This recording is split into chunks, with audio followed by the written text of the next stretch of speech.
But at the time, did the police cover it up? Katie Razzle has been to Stockholm to find out more, and there are some flashing images in her report.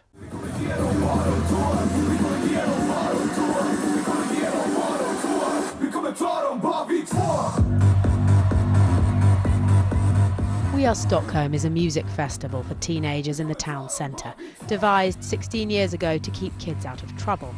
But for the last 2 summers, some of the people it was designed to help have used it as an opportunity for something more sinister. It looks a little different in the snow, but this is where the festival happened, and where teenage girls say they were groped, harassed and even raped by young men, allegedly in the main young Afghan asylum seekers. But it's taken 5 months and the events in Germany for the story to emerge, because although the police were aware of the crimes, they didn't make them public. And that's left this country that's always prided itself on its welcoming, open attitudes to refugees, grappling with some awkward questions. It was a cover-up, wasn't it? No, we didn't cover up, of course we didn't. But we didn't tell. And there are so many things we don't tell, because we have so much information, so much things going on. We have hundreds of cases every 24 hours, and in this case, we didn't tell. And that was a mistake, a big mistake today. But of course, it wasn't a cover-up. So if teenage girls had reported sexual assaults by white Swedes at this event, would you have taken the same decision? Yeah, absolutely. And the thing is that we never, in the police, we never talk about if they're Swedes or if they come from any other parts. The media does, but we don't. At the 170,000-strong festival in 2014, 17 teenagers said they'd been sexually attacked and 1 complained of rape. A year later, there were 19 assaults and 1 rape. 1 person is being prosecuted. These guys, they were like 5, 10, 15 sometimes. The only goal for them to go into this crowd is to sexually harass these young girls. Roger Tikwalu set up the festival and still runs it for Stockholm City Council. And in the beginning, it looks like they're having just fun and, you know, dancing in this huge crowd of people. And then what happens that they surround them and start to gather around them, and then suddenly they start to sexually harass them, you know, touching breasts, crouch and stuff like that.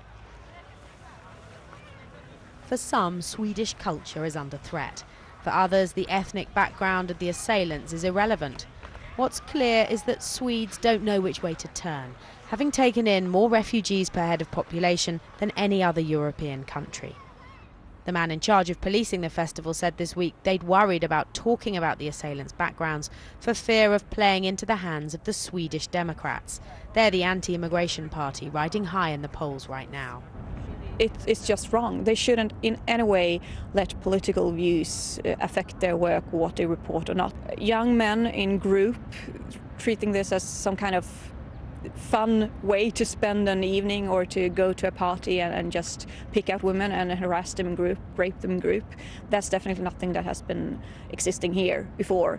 So you do blame migrants more generally? For these kinds of assaults, I blame the culture they come from, and I blame the fact that they don't want to accept that in Sweden we have a completely different view of women.